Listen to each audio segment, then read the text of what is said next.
अभी पंच नमस्कार मंत्र का स्मरण करेंगे।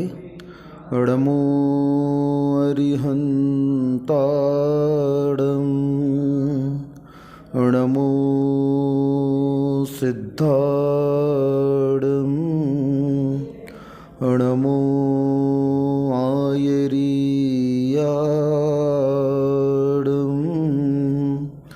अडमो वज्जायाडम, अणमो लोए सब साहुडम।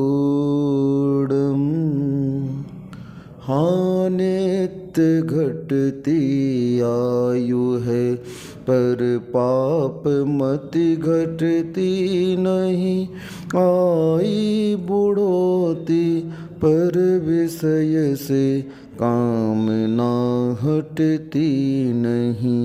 मैं यत्न करता हूँ दवा मैं धर्म मैं करता नहीं, दुर्मोह महिमा से ग्रसित हूँ नाथ बच सकता नहीं।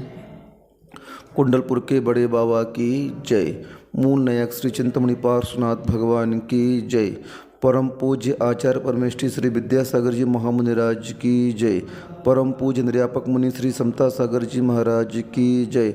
उत्तम त्याग धर्म की जय। आप लोगों ने उत्तम तप के बारे में सुना कि किस प्रकार से व्यक्ति उस तप के माध्यम से अपने उस कर्मों का शोधन करता है। आज नंबर आ रहा है त्याग धर्म का। पूज्यपाद स्वामी जी ने सर्वार्थ सिद्धि ग्रंथ में कहा त्यागो दान है। त्याग दो प्रकार का होता है। पहला त्याग होता है कि जो व्यक्ति विषयों का व्यसनों का त्याग करता है, भोगों का त्याग करता है। जो व्यक्ति अणुव्रतों को अंगीकार करता है, कसायों का त्याग करता है। फिर जो व्यक्ति और ऊपर उठ कर के महाव्रतों को अंगीकार करता है, कसायों का त्याग करता है। पहला त्याग तो ये परमार्थ का हो गया, जिस त्याग के माध्यम से आप लोग मोक्ष मार्ग में आगे बढ़ते हैं। दूसरे नंबर का त्याग जो संसार में रह कर के संपत्ति का श्रावक अर्जन करता है, उस धन के लिए भी आपको दान करने के लिए कहा गया। हम अभी व्रतों को अंगीकार नहीं कर पा रहे हैं, महाव्रतों को अंगीकार नहीं कर पा रहे हैं, संसार अवस्था में हैं। तो संसार अवस्था में रह कर के संसार के कार्य को करते हुए हमें कैसा जीवन जीना चाहिए। अब महाराज जी विषयों का त्याग तो हम कर नहीं पा रहे हैं, कसायों का त्याग तो हो नहीं पा रहा है। कोई बात नहीं, सम्यक दृष्टि तो बन गए ना आप। तो सम्यक दृष्टि बनने के बाद में आपके लिए षट आवश्यक रखा गया है। गृहस्थ आश्रम में गृहस्थ कर्म करते हुए, षट कर्म करते हुए जो पापों का आश्रय और बंध होता है, उस आश्रय बंध को धोने के लिए आचार्य महाराज ने दान को जल की उपमा दी है।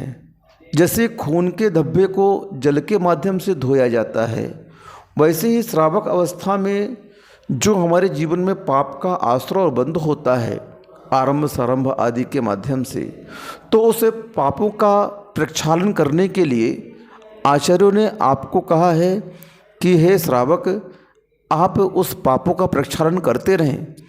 अपनी शक्ति के अनुसार इस धन का विसर्जन धर्म के क्षेत्र में करते रहें, धर्म की प्रभावना में करते रहें। क्योंकि यत् पात्रेषु यथाशक्ति दानम देयम गृहस्थे, दानहीना भवत्येषां निष्फलैव गृहस्थता। श्रावक को अपनी शक्ति के अनुसार महाराजों को दान देना चाहिए, पात्रों को दान देना चाहिए। उसके बिना गृहस्थ आश्रम निष्फल कहा है। कैसा कहा है? निष्फल है। अगर आपके पास में धन है और उस धन का आप दान नहीं कर रहे हैं, महाराज जी बिल्कुल नहीं है, ऐसा हो ही नहीं सकता, हो ही नहीं सकता ऐसा कि बिल्कुल नहीं है। और भी जैन श्रावक के पास में असंभव असंभव असंभव। हाँ ठीक है, आप आर के पाटनी जैसा दान नहीं कर सकते, आप बड़े बड़े सेठों जैसा दान नहीं कर सकते, कोई बात नहीं। एक बार की घटना सुना रहा हूँ आपको, जो आप दान की बात आ गई तो कलश स्थापना होती है, तो हमारे आर के मार्बल की कलश स्थापना कैसी होती है आपको पता है? वो हमेशा कहता है पहले समाज के व्यक्ति श्रीमान धीमान जो हैं उनकी बोलियां ली जाएं और मेरा कलश सबसे अंतिम कलश रखा जाए। एक बार तो उन्होंने यहाँ तक कह दिया, सुनकर के मुझे आश्चर्य लगा कि देखो तो इतना बड़ा उद्योगपति कितना ज्ञान रखता है। बोले महाराज जी हम कुछ दान नहीं करते। क्या कहता है वो? बोले कुछ दान नहीं करते हम लोग। बोले उससे ज़्यादा तो हमारा भोगों में जाता है जितना हम दान कर रहे हैं। हमने 1 करोड़ रुपए अगर दान कर दिया तो उससे ज़्यादा हमारा भोग में खर्च हो रहा, बहुत यहाँ वहाँ के खर्चे लगे हुए हैं महाराज जी। जितने बड़े आदमी बनते जाएंगे उतने खर्चे बढ़ते जाते हैं हम लोगों के संसार के। ये तो बहुत अल्प राशि हम लोग दान में देते हैं। बोले महाराज जी वह श्रावक कितना पुण्यवान है, हम तुलना उसकी करते हैं अपने से कि उसके पास में कुछ भी नहीं है और उसके बाद भी अगर वह 1,50,000 की बोली ले लेता है तो वो हमसे हैसियत में भले कम है, लेकिन दान की दृष्टि देखी जाए तो वो हमसे कहीं आगे दान दे रहा। मेरी हैसियत 100 करोड़ दान करने की है, मैं 1 करोड़ दान कर रहा हूँ, बाकी हमारे भोग में खर्च हो रहे हैं। और उसके पास कुछ नहीं है, रोज़ कमा रहा खा रहा है और उसने 51,000 1 लाख की बोली ले ली। भले साल भर में देगा, 2 साल में देगा, धीरे धीरे करके देगा, लेकिन उसने अपनी शक्ति से बढ़कर दान दिया और उसका दान महाराज जी हमारे दान से 1000 गुना ज़्यादा होता है। हमने बोला गजब का बड़प्पन है सेठ जी आप में, हज़ारों रुपए दान कर रहे हो आप, लाखों रुपए दान, करोड़ों रुपए दान कर रहे हो आप।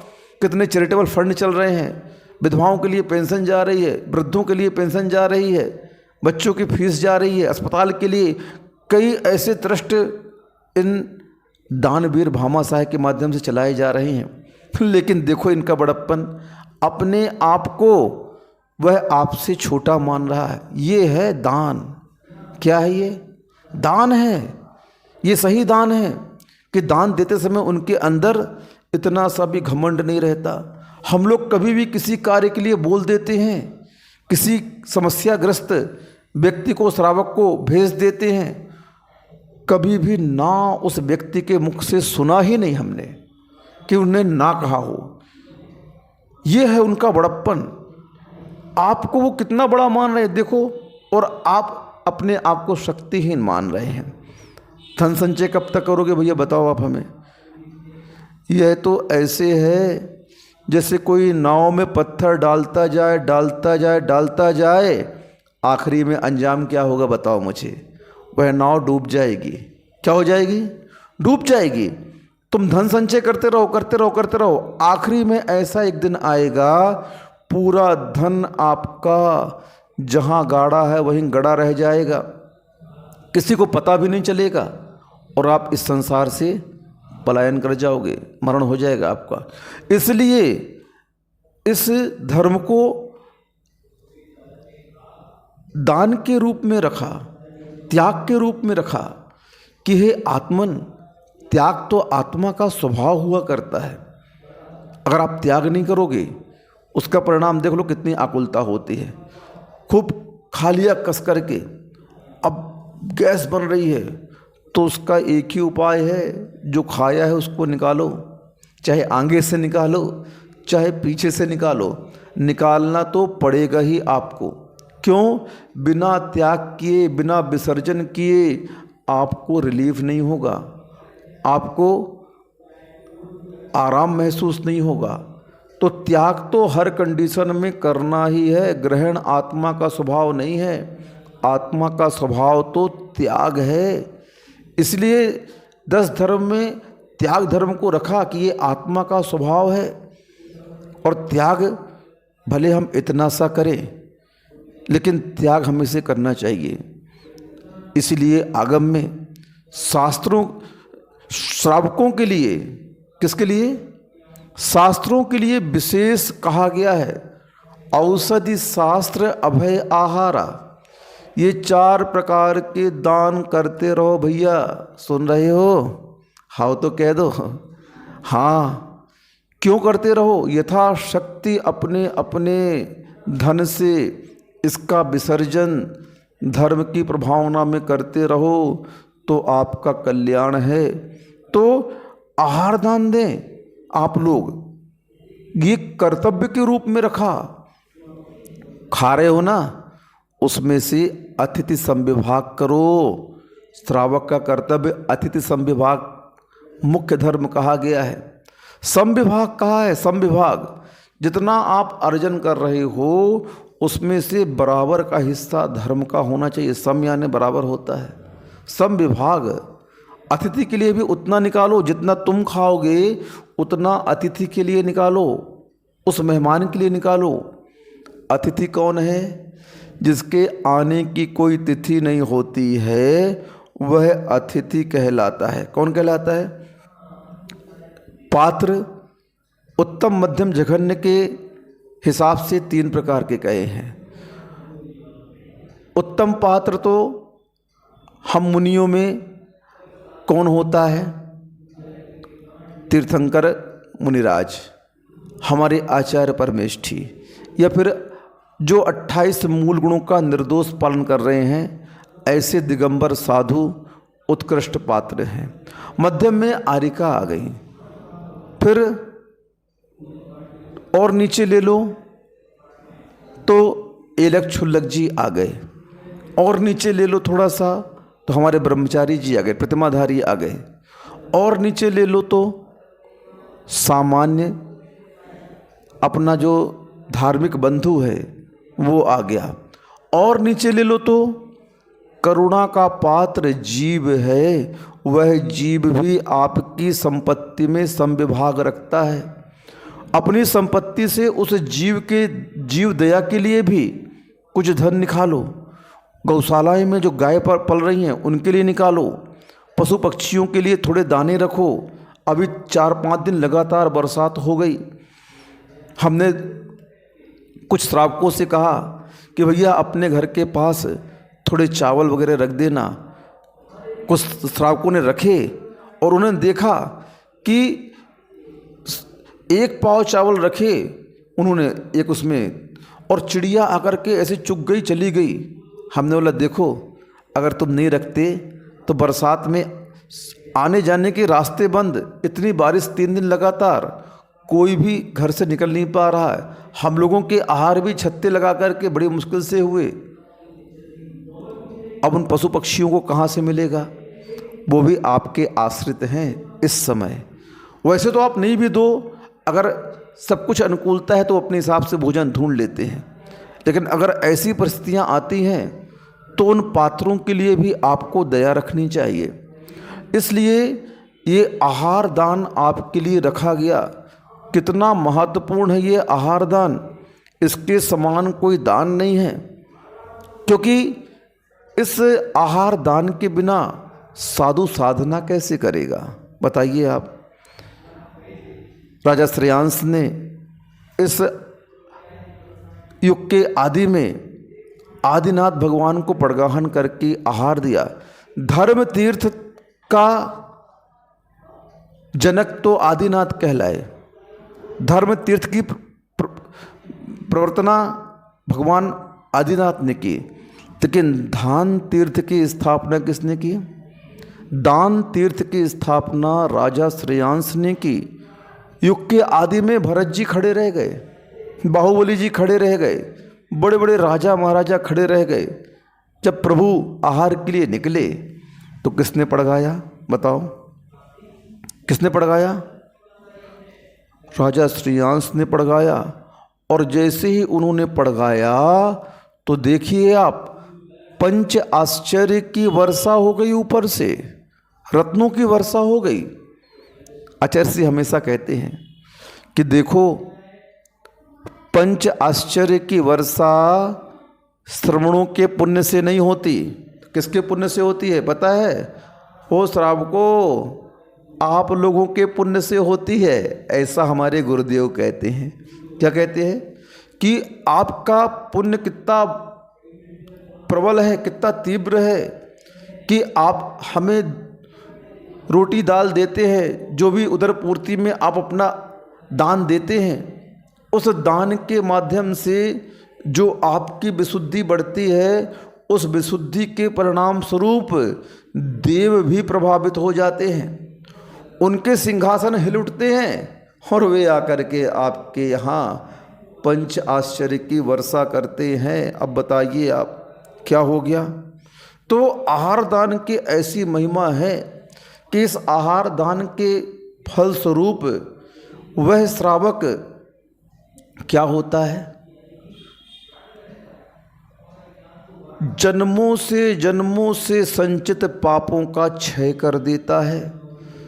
पंच आश्चर्य की वर्षा होती है।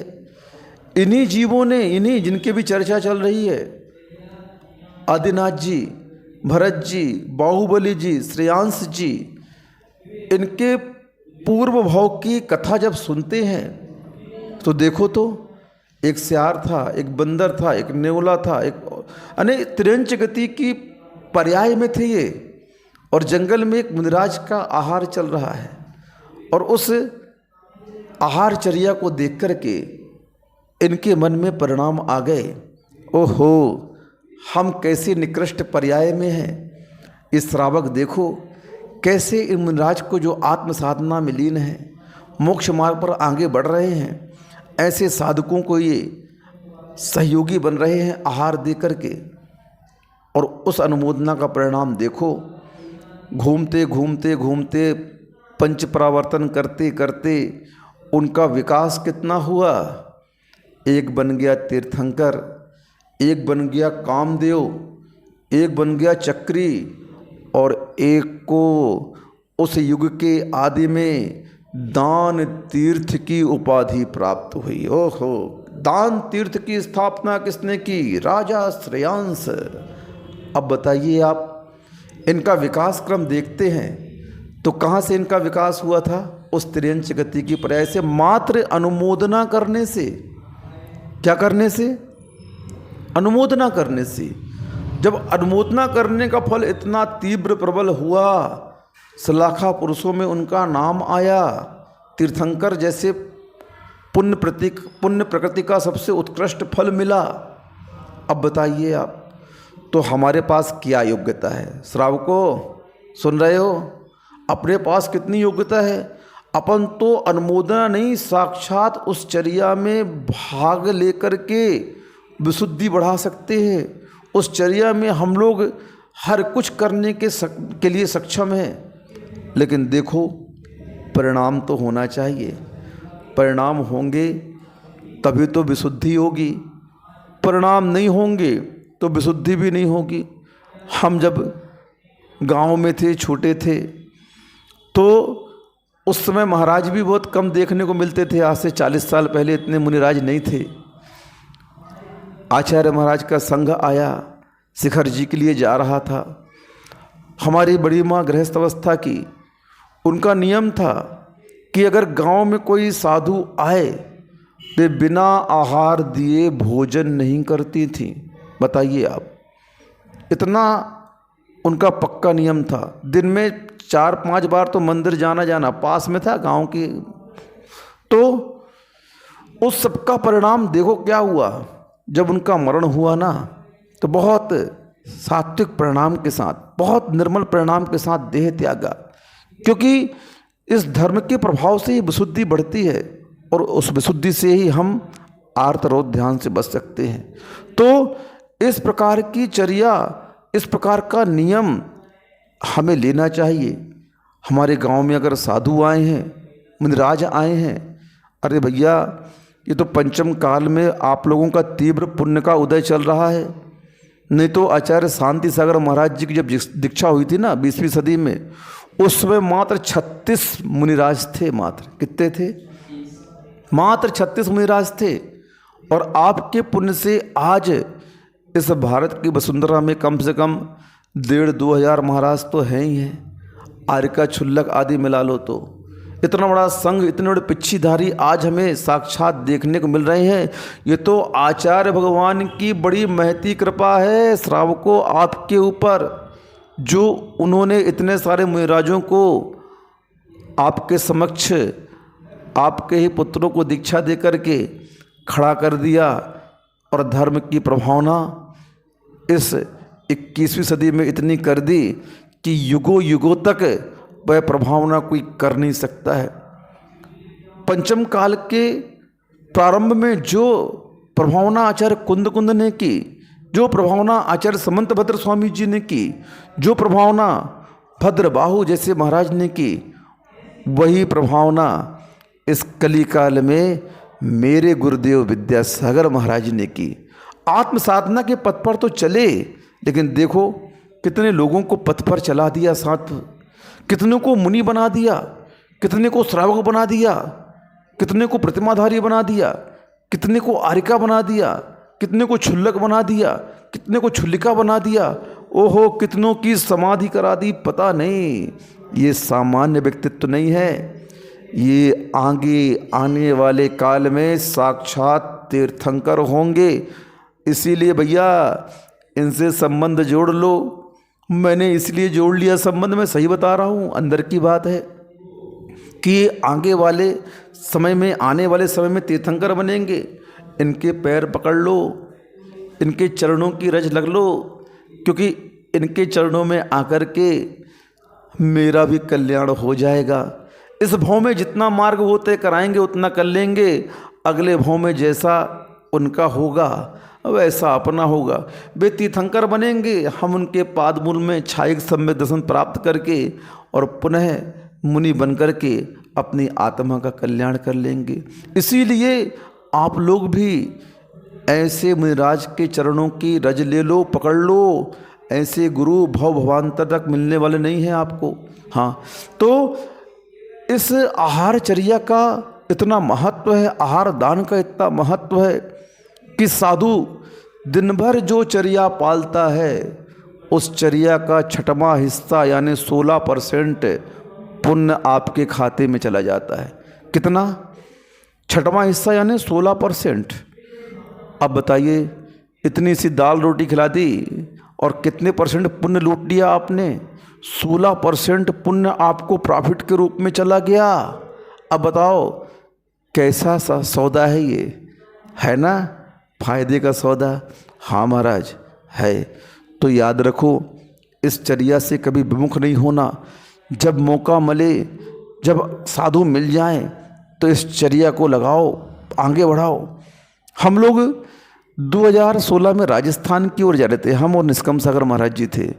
तो अक्षय तृतीया का दिन पड़ा और उस दिन हम लोग एक जंगल में थे और उस जंगल में एक हिंदुओं का मंदिर था, वहाँ पर चौका लगने थे। अब देखो आप पुण्य का योग देखो, बड़े पुण्यवान श्रावक थे वो। एक सिलवानी का चौका आ गया वहाँ पर, एक बमोरी का चौका आ गया वहाँ पर, एक इटारसी का चौका आ गया। हम लोग को साथ लेके नहीं चले थे। हम लोग ने पूरी यात्रा कुंडलपुर से और भीलवाड़ा तक विदाउट लगेज की थी। कुछ भी सामान, कुछ भी व्यवस्था हम लोगों ने नहीं रखी, बस समाज टू समाज हम लोग गमन करते गए। और मुझे लगा देखो गुरुदेव का आशीर्वाद कितना है, कहीं भी किसी भी प्रकार की अव्यवस्था हमें मिली ही नहीं। हर जगह अपने आप व्यवस्था हो जाती थी। और उनसे पूछा श्रावकों से, बोले क्यों भैया आप इटारसी से यहाँ आ गए, आपको कैसे पता चला कि महाराज जी यहाँ हैं? हम लोग अब्दुल्लागंज के आसपास थे। बोले महाराज जी हमने सुना आपका विहार हो रहा है और टीवी में एक दिन पूज्यवर प्रमाण साहब जी के प्रवचन चल रहे थे कि अक्षय तृतीया के दिन मुनिराज को आहार देना चाहिए। मन में भाव जग गया, हमने देखा कि आसपास कौन महाराज हैं, तो आपका पता चला कि आप हमारे पास में हैं, इसलिए हम चौका लेके आ गए। ऐसे परिणाम प्रत्येक श्रावक को अपने जीवन में इस चर्या के प्रति करना चाहिए। जब कभी भी निमित्त मिलते हैं साधुओं के बिहार के, मैंने देखा सिलवानी के कौशल जी हैं, वो इंतज़ार करते हैं कब आचार्य श्री का बिहार हो। बांसवाड़ा के, बागीदौरा के, नौगवा के, कुछ राजस्थान के ऐसे चौके हैं, अजमेर के, वो इंतज़ार करते हैं गुरुदेव का जब बिहार हो और बस हम गाड़ी लगा करके आहारचर्या कराएंगे, कुछ नहीं। स्वयं पाटनी जी की पत्नी सुशीला पाटनी जी जो 3 प्रतिमाधारी हैं, वो भी हमेशा ऐसे समय का, वैसे वो तो हमेशा चौका लगाती है हर संघों में जा कर के, लेकिन इस निमित्त का वो इंतज़ार करती हैं कि कब आचार्य महाराज का बिहार हो और मैं उस बिहार में चौका लगाऊं। क्यों? क्योंकि मैं उस समय अपने गुरुदेव की अनुकूलता करना चाहती हूँ, मैं अपने गुरुदेव की इस चर्या में भाग लेना चाहती हूँ, और ऐसा निमित्त वह ढूंढते रहते हैं। ये कहलाते हैं भव्य श्रावक। कौन कहलाते हैं? भव्य श्रावक। और ऐसे भव्य श्रावक आगे आने वाले समय में निश्चित है गुरुदेव के समोषण में स्थान पाएंगे, क्योंकि इस कलिकाल में इनकी ऐसी बुद्धि हो रही है। इस संसार की चकाचौंध में, विषय भोगों के चकाचौंध में जो अध्यात्म की चर्या करने वाले से जुड़ना चाहते हैं तो उनका भविष्य तो उज्जवल होगा ही होगा। अब दूसरा नंबर आता है औषधि दान का। किसका आता है? औषधि दान। तो कोई भी साधु, कोई भी पात्र अगर बीमार है तो उसके लिए आप औषधि की व्यवस्था करें, क्योंकि दिगंबर साधु की सबसे बड़ी विशेषता यही होती है कि वह अपने पास में तिलतुस मात्र भी परिग्रह नहीं रखता है। बस उनके पिछी कमंडल के अलावा उनके पास कुछ नहीं रहता है, वो भी आपका दिया हुआ होता है, चर्या में उपकरण के रूप में है, इसलिए इसे हम लोग रखते हैं। तो दूसरा दान क्या हो गया? औषधि दान। इस औषधि दान के निमित्त से श्री कृष्ण को तीर्थंकर प्रकृति का बंध हुआ। मुनिराज को रोग था और उन्होंने उस रोग की औषधि के लिए घर घर में वह वस्तु बनवा दी।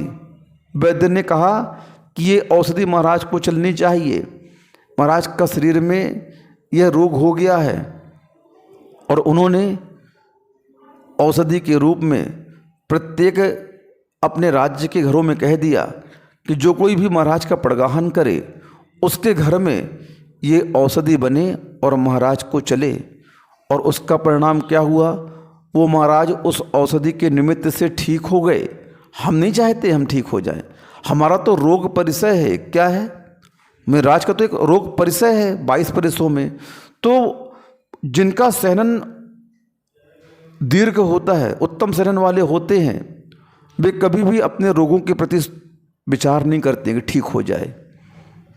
क्यों? परिचय है, सहो इसे। पुण्य का उदय हुआ तो ठीक हो जाएगा, तो पुण्य के उदय में ठीक हो जाएगा ऐसा विचार करके उस रोग के बारे में किसी से कहते भी नहीं हैं।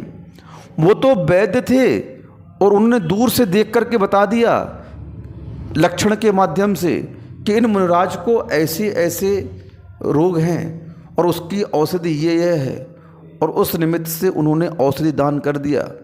और पुण्य कैसा हुआ उनका? साक्षात तीर्थंकर प्रकृति का बंध हो गया। इसलिए आप लोग भी जो घर में ज़्यादा बीमारियां आ रही हैं उनके लिए आप लोग औषधि दान करें, क्योंकि यही उसकी औषधि है। बार बार घर में समस्याएं क्यों आ रही हैं शरीर को लेकर के? महाराज जी आशीर्वाद दो, ये ठीक हो जाए, ये रुग्ण है, ये इसको ये रोग हो गया, इसको ये हो गया। कई लोगों को तो पकड़ में ही नहीं आता क्या हो गया। तो उसके जब मूल में जाते हैं तो मूल में यही बात आती है कि यह शरीर रुग्ण क्यों हो रहा है। तो इस जीव ने अपने जीवन में औषधि दान नहीं किया। क्या नहीं किया? तो इसलिए उस जीव के माध्यम से औषधि दान कराना चाहिए। और उस औषधि दान का फल क्या है?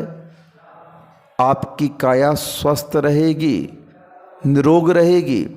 निरोगी काया चाहिए। हमारे यहाँ सब प्रकार के दान अलग अलग बटे हैं। क्या चाहिए आपको? उसके बदले में आपको वो दान करना पड़ेगा, तब आपको वस्तु मिलेगी। तो आहार दान करोगे आपको भोग मिलेंगे, औषधि दान करोगे आपको स्वस्थ शरीर मिलेगा। क्या मिलेगा? पक्की बात है। इसीलिए आप लोगों को औषधि दान करना चाहिए। पात्र मैंने पहले बता दिए, बार बार पात्रों का वर्णन नहीं करूँगा।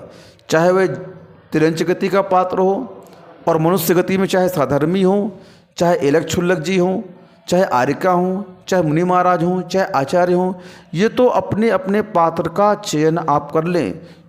जिस समय जिसको जो आवश्यकता हो उस समय उसको वही वस्तु उपलब्ध कराना ही सच्चा दान कहलाता है। क्या कहलाता है? सच्चा दान क्या है? जिस समय जिस व्यक्ति को जो चाहिए, अब हमें औषधि चाहिए, आप शास्त्र ला के दे दो, महाराज जी पढ़ लो। हमें आहार चाहिए, 4 दिन का अंतराय है महाराज का उपवास के बाद में, और आप बोल रहे हैं महाराज जी धर्मोपदेश सुना दो। अरे भैया, पहले भैया वृत्ति तो करो आकर के। क्या करो? पहले भैया वृत्ति तो करो आकर के यहाँ पर। वो तो कर नहीं रहे हो और आप कह रहे हो शास्त्र सुना दो। ऐसे कैसे होगा भैया? नहीं। दान का अर्थ क्या होता है? जिस समय उस पात्र को जो आवश्यकता हो उस समय उस पात्र को वह वस्तु उपलब्ध कराने का नाम सच्चा दान है ना? तो आप लोग भी इस बात का ध्यान रखें। महाराज को आहार देते हैं तो ऋतु के हिसाब से आहार देना, किस मौसम में कौन सा आहार देना, क्या देना, किसके बाद क्या देना, इस बात का भी आपको ज्ञान होना चाहिए। क्योंकि महाराज तो सामान्य से लेते हैं, उनका कोई मेनू नहीं रहता है कि ये बना देना वो बना देना। अब आपका विवेक कैसा होना चाहिए कि भैया गर्मी चल रही है तो गर्मी में क्या खिलाएं महाराज को? ला दो बाटी, ला दो गर्मी में, क्या होगा महाराज? दिन भर प्यास लगेगी, गरिष्ठ आहार दे दो। नहीं, ऋतुमान के अनुसार कौन सा आहार दिया जाता है यह विवेक भी श्रावक को लगाना चाहिए। महाराज की प्रकृति का भी ज्ञान करना चाहिए कि महाराज की प्रकृति कैसी है, उनको कौन सा हम आहार दे दें। एक बार की घटना है, एक साधु महाराज अच्छे थे, बहुत साधना करते थे। आचार्य शांति सागर महाराज जी के समय की बात है, और उन महाराज जी के शरीर में दाह हो गया और वे महाराज दाह के कारण दिन भर शरीर में पानी लगाते थे। अब आचार्य शांति सागर महाराज जी के पास में खबर पहुंची और महाराज जी ने उनसे पूछा क्या हो गया? तो वहाँ के जो श्रावक विश्वस्त थे उनके चर्चा से आया कि महाराज का 3-4 दिन से आहार अच्छा नहीं हो रहा है और उसके कारण उनके अंदर दाह उत्पन्न हो गई है, गर्मी बढ़ गई है, जिस कारण से वे पानी लगा रहे हैं। और वहाँ की समाज उन्हें कपड़े पहनाने के चक्कर में थी। महाराज तो शिथिलाचारी हैं, महाराज तो ऐसे हैं। जमाना अलग था, उस समय की बात अलग थी। तो आचार्य शांति सागर जी महाराज जी ने भेजा श्रावक, बोले भैया पहले उन महाराज के अच्छे आहार कराओ, उनके अंदर दाह हो रही है, गर्मी बढ़ रही है। जब 4-5 दिन अच्छे से महाराज जी का आहार हुआ, ऋतुमान के अनुसार, उनकी प्रकृति के अनुसार उन्हें आहार दिया, तब उनकी गर्मी शांत हुई और वे पुनः अपने धर्म ध्यान में लग गए। तो कभी ऐसी प्रतिकूलता आने पर श्रावक को प्रकृति का भी ध्यान रखना चाहिए। समझ रहे हो आप लोग? हाँ। अब आता है तीसरा ज्ञान दान, शास्त्र दान। जब राजतंत्र था उस समय की बात बता रहा हूँ आप लोगों को कि जैन श्रावक हस्तलिखित शास्त्रों को लिखवाते थे और मंदिरों में रखते थे। दान के रूप में वे हर मंदिरों में शास्त्र दान किया करते थे। ये परंपरा मंदिर में थी। अब इस परंपरा के माध्यम से क्या होता है कि दान से निर्मल ज्ञान की प्राप्ति होती है। क्या होती है? शास्त्र दान से निर्मल ज्ञान की प्राप्ति होती है और अज्ञान रूपी अंधकार का नाश होता है और जिन धर्म का प्रचार प्रसार होता रहता है। सोचो तो थोड़ा सा कि किन परिस्थितियों में हमारे जैनाचार्यों ने इन शास्त्रों को लिखा होगा।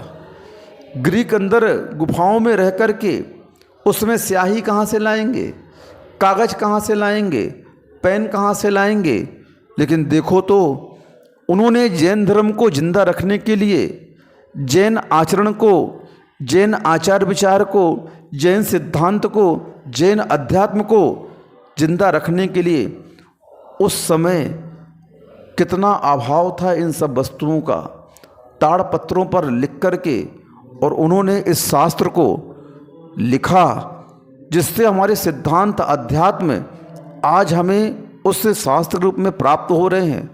आप लोगों को भी अपने जीवन में यह करना चाहिए। बहुत सारे जैन शास्त्र लिखे गए थे। बताते हैं किसी राजा के काल में जो जैनियों से विरोध रखता था, जो जैन धर्म पर अत्याचार करता था, 6 महीने तक शास्त्रों की होली जलाई उसने। कितने महीने तक? 6 महीने तक शास्त्रों की होली जलाई। इतने शास्त्र जैनों के, कई विदेश चले गए। हमारे समंतभद्र स्वामी पूज्यवर का एक शास्त्र था गंधहस्ती।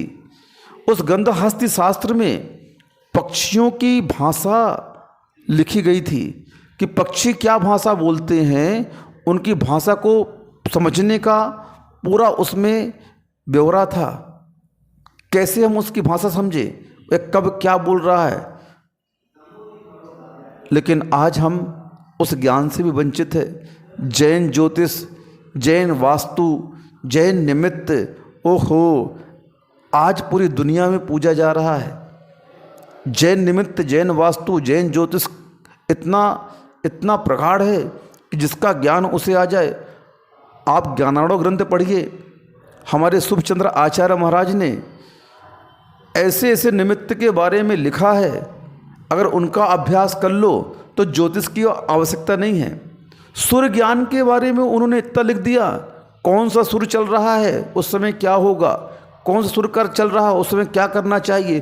प्रत्येक सूर्य के बारे में हमारे पूज्यवर शुभचंद्र आचार्य महाराज ने लिख दिया। कितना अथाह ज्ञान था जैनियों के पास में। और क्यों ना हो, हमारे भगवान सर्वज्ञ जो थे, जिनकी ज्ञान में 3 लोक चराचर हस्त आवलेवत दिखाई दे रहे हैं। हमारे गुरुदेव गणधर जैसे परमेष्ठी थे, उन्होंने उस ज्ञान को गाथाओं में गुंबित किया। आचार्यों ने गूथा गाथाओं के रूप में, सूत्र के रूप में आज हमें बड़े सुलभता से प्राप्त हैं। अभी इसी कलिकाल में 100-150 साल पहले ये शास्त्र मात्र दक्षिण में लिखे रहते थे, मात्र दक्षिण परंपरा में भट्टारकों के पास रखे हुए थे। पढ़ना तक किसी को नहीं आता था। कौन से शास्त्र हैं, क्या लिखा है, कैसा है, किसी को ज्ञान नहीं था। वो तो धीरे धीरे पंडितों के माध्यम से प्रकाश में आए। कुन जैनाचार्यों ने उसे प्रकाशित करवाया, आगे बढ़वाया। परंपरा के रूप में आज बहुत सारे शास्त्र हमें उपलब्ध हैं। कोंडेस कोला की यह कथा आपने सुनी ही होगी कि उस कोठर में रखे हुए शास्त्र की रक्षा करके एक मुनिराज के हाथ में देते हैं भक्तिपूर्वक कि महाराज ये शास्त्र मुझे मिला है, क्या है। अब बताओ आप। उसके प्रभाव से उस ग्राम के नगर श्रेष्ठी के यहाँ पुत्र हुए और पुनः उन मुनिराज को देख करके जाति स्मरण हुआ और पुनः मुनि बन गए। और मुनि बन कर के आगे वह कुंद स्वामी बनते हैं। बताइए आप क्या परिणाम है। क्योंकि हम लोग इस महत्व को समझ नहीं पाते हैं। इसीलिए श्रावक को अपने धन का उपयोग ऐसे कार्यों में भी करना चाहिए। ज्ञान दान देकर के, शास्त्रों को छपवा करके धर्म की प्रभावना में अपना महत्वपूर्ण योग रखना चाहिए।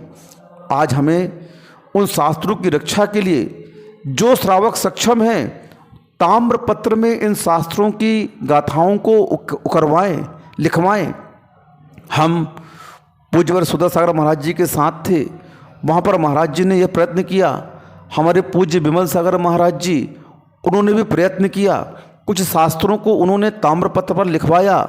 हम आप सभी श्रावकों से कहना चाहते हैं, जो सक्षम हैं वे श्रावक छोटे छोटे ग्रंथ, तत्वार सूत्र, श्रावकाचार, द्रव्य संग्रह, इष्टोपदेश, प्रश्नोत्तर रत्नमालिका, समाधि तंत्र, श्रावकाचार, ये छोटे छोटे से ग्रंथ हैं। 150-200 गाथाओं के समय सार वगैरह, नियम सार, प्रवचन सार, इन ग्रंथों को आप उन ताम्र पत्रों पर उकारें और उकार करके आप लोग उसे क्या करें, प्रत्येक मंदिर में रखें। कोई नहीं पढ़ेगा, कोई बात नहीं, लेकिन आगे आने वाले समय में क्या होगा, ये शास्त्र इन ताम्रपत्रों पर लिखे जाएंगे तो कम से कम इतिहास सुरक्षित रहेगा। क्योंकि जैन धर्म इस कलिकाल के अंत तक तो रहेगा, लेकिन इसमें परिवर्तन भी आ रहा है। संख्या कम होती जा रही है, स्वाध्याय करने वाले अल्प होते जा रहे हैं, और शास्त्रों का आगे क्या होगा। तो हमें भी आज से इसकी चिंता करनी चाहिए, और हमें इन शास्त्रों को ताम्रपत्र पर लिख करके सुरक्षित रखना चाहिए। ये श्रावक का कर्तव्य है। और इस दान की महिमा का वर्णन क्या कहूँ, आप सुन चुके हो। अब आता है चौथा नंबर का अभयदान। अभयदान क्या है? 6 कायों के जीवों की रक्षा करना, किसी भी प्राणी को मन वचन काय से पीड़ा नहीं पहुंचाना अभयदान है। महाराज पिछी क्यों रखते हैं भैया? क्यों रखते हैं पिछी? क्योंकि हम यही चाहते हैं, हमारे परिणाम, हमारे भाव यही है कि हमारे माध्यम से किसी भी जीव को कष्ट ना हो, किसी भी जीव की हिंसा ना हो, हमसे कोई भी भयभीत ना हो। सभी धार्मिक जनों को भय से मुक्त करना अभय दान कहलाता है। और यह दान सभी दानों में श्रेष्ठ कहा गया है। चाहे गोदान हो, चाहे भूदान हो, और चाहे अन्नदान हो। आप सुमेरु पर्वत के बराबर स्वर्ण देकर के जितना पुण्य नहीं कमा सकते हो, उतना पुण्य अभयदान देकर के एक जीव को आप कमा सकते हो। देखो, अनंगसरा के बारे में आप सभी ने सुना होगा। अनंगसरा जो चक्रवर्ती की पुत्री थी, और इसे बचपन में एक विद्याधर विषय वासना, काम वासना के कारण उठा करके ले गया। बहुत सुंदर थी वो, और उसे उठा करके एक घनघोर अटवी में पटक दिया। पूरी कथा मैं यहाँ पर नहीं कहूँगा, लेकिन देखो तो जब वह अंतिम समय अपने जीवन का गिन रही थी, अंतिम सांस अपने जीवन की गिन रही थी, एक अजगर ने उसे निगल लिया। क्या कर लिया? एक अजगर ने उसके अपने ग्रास बना लिया।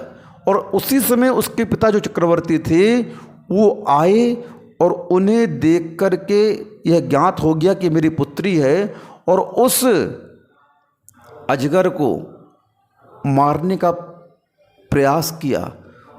उस बेटी ने रोक दिया, नहीं पिताजी नहीं। क्या हुआ? क्या हुआ? मेरी सांसें अब कुछ पल की हैं, मैं मरण को प्राप्त होने वाली हूँ। अब ये शरीर बचेगा नहीं, विषयुक्त हो चुका है।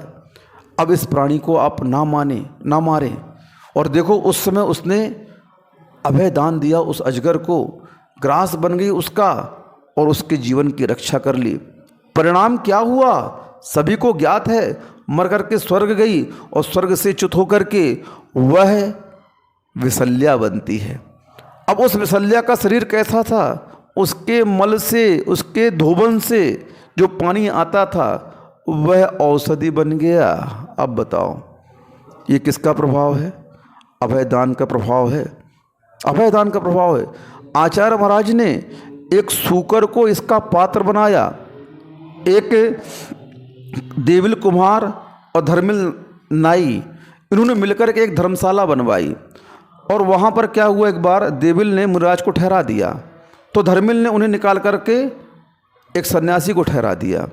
और देविल को मालूम हुआ कि इसने मुनिराज को निकाल दिया, तो धर्मिल और देविल में झगड़ा हो गया, और दोनों मर करके, एक तो हो गया सूकर और एक हो गया व्याघ्र।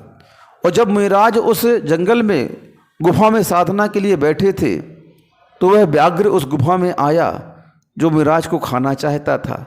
लेकिन उस सुअर ने, जो देविल का जीव था, उसने उस धर्मिल के जीव जो व्याघ्र के रूप में था, भिड़ गया उससे और उसे मार दिया, और स्वयं भी मर गया घायल होकर के। लेकिन उन मुनिराज की उसने रक्षा कर ली। और रक्षा का परिणाम क्या हुआ, सुन रहे हो? क्या हुआ परिणाम? परिणाम क्या हुआ उस रक्षा का? कि वह जाकर के स्वर्ग में देव बनता है। क्या बनता है? अब बताओ आप। और दूसरा मर करके नरक चला गया। जिसने अभय दान दिया वो कहाँ जा रहा है? देवगति में जा रहा है। और जिसने दान नहीं दिया वह कहाँ चला गया? नरक गति में चला गया। भैया दान आपको कहाँ ले जा रहा है, सुन रहे हो? अगर दान नहीं करोगे इस संपदा का क्या होगा? सब यहीं पर लुप्त हो जाएगी, कुछ भी साथ नहीं जाएगा आपका, याद रखना, कुछ भी नहीं जाएगा। इसीलिए आपको नरकों से बचाने के लिए, क्या बोला महाराज जी? नरकों से बचाने के लिए? हाँ भैया हाँ। नरक आयु के बंध का सूत्र क्या है? पूज्यवर उमा स्वामी महाराज जी ने 6ठे अध्याय में स्पष्ट लिख दिया, बहवारंभ परिग्रहत्वम नार कस्यायुषा। बहुत आरंभ और बहुत परिग्रह की जिसकी बुद्धि होती है वह जीव मर कर के नरक आयु में जाता है। इसलिए आचार्य बड़े कृपालु होते हैं, बड़े दयालु होते हैं, और उन्होंने तुम्हारे ऊपर दया की कि जिस धन के प्रभाव में आकर के तुम धर्म छोड़ देते हो और उसके परिणाम स्वरूप नरकों की आयु तुम्हें मिलती है।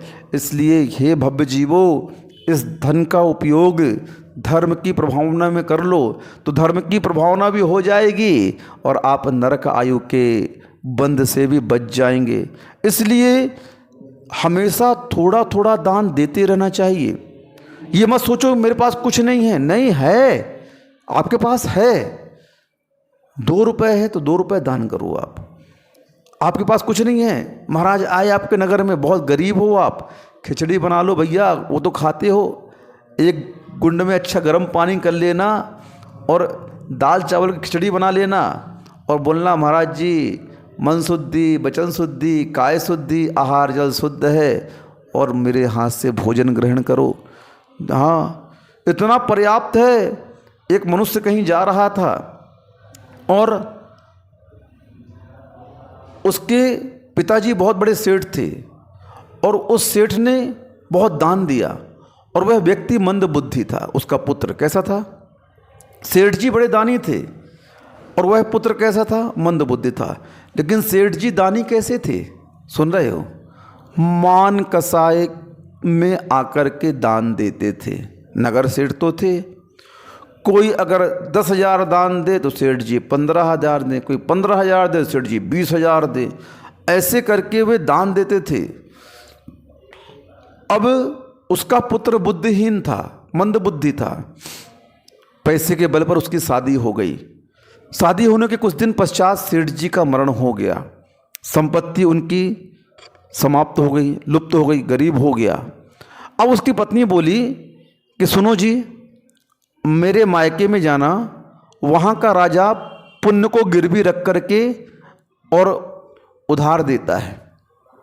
अच्छा, रास्ते के लिए उन्होंने कुछ चावल और दाल रख दिए कि कहीं भूख लगे तो खिचड़ी बना कर खा लेना।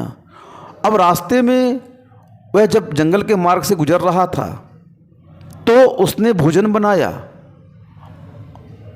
कुछ श्रावक थे महाराज का आहार चर्या कराने के लिए, तो वहीं पर जाकर उसने बोला, भैया ये हमारी दाल चावल बना लो, इसमें थोड़ा सा हम भी दे देंगे आहार दान। उसका दाल चावल बन गया। वहाँ पर नहा धो करके उसने महाराज का पड़गाहन किया। पुण्य से महाराज उसी के यहाँ आ गए और उस थोड़े से दाल चावल का जो प्रसाद था महाराज जी ने ग्रहण कर लिया। उस भोजन को, उस आहार को महाराज ने ले लिया। आहार देने के बाद चौके वाले ने उसे और खिला दिया। वो सोचता है, देखो तो जितना मैंने दिया नहीं उतने से ज़्यादा तो चौके वाले ने मुझे खिला दिया, मेरा दान क्या लगा। लेकिन परिणाम कैसे थे? निर्मल थे। अब वह आगे गया और उस राज दरबार में पहुंचता है। मंत्री बोलते हैं, आप अपने पिताजी का पुण्य लिखिए, उन्होंने क्या क्या दान किया। उसने लिख दिया। जब उसे तराजू में रखा गया तो तराजू का पल्ला हिला तक नहीं। मंत्री बोलते हैं, भैया इसमें दान तो बहुत कम है, कुछ है ही नहीं दान। बोले एक बार बताओ तुमने कितना दान किया। बोले मैंने क्या दान किया, पहली बार तो मैं यहाँ आ रहा था और रास्ते में महाराज को थोड़े से दाल चावल खिला दिए मैंने और उससे ज़्यादा तो मैं खा के आ गया, मेरा दान क्या महत्व रखेगा। नहीं, जैसे ही उसने अपनी बात लिखाई और उस दान के प्रताप से पूरा तराजू एक तरफ हो गया। अब बताओ, मान कसाय में जो दिया वो हिल नहीं रहा है आपका दान, और जिसने निर्मलता शुद्ध परिणाम के साथ दान दिया तो दाल चावल का पुण्य कितना हो गया। वो पुत्र सेठ का वापस आ गया, बोले मुझे अपना पुण्य गिरवी नहीं रखता, मुझे इसी में संतुष्ट हूँ मैं। और उसकी बुद्धि खुल गई, उसकी प्रज्ञा जागृत हो गई, और आकर के उसने अपने व्यापार को संभाला और वह सेठ हो गया। ये किसका प्रभाव है? दान का प्रभाव है। इसलिए बंधु, क्या कहूँ मैं, कितना कहूँ इस दान के बारे में। आपको नरक गति से बचाने वाला यह दान है, आपके जीवन में पुण्य का अर्जन करने वाला यह दान है, संसार के आरंभ सारंभ में जो पाप लगता है उस पाप को धोने वाला यह दान है। इसलिए आप लोगों को यथाशक्ति दान देना चाहिए। दान देने में मात्रा नहीं, परिणाम देखे जाते हैं। आपके भाव कैसे हैं? अल्प है आपका दान, लेकिन उसमें भावों का पुट मिला हुआ है, तो वह दान आपका बहुत विस्तृत हो जाता है, बहुत बड़ा हो जाता है। इसलिए आप लोग अपने जीवन में इस दान को, इस त्याग को अपनाएं। प्रतिदिन आप कुछ न कुछ दान अवश्य करें। इन्हीं भावना से अहिंसा परमो धर्म की जय।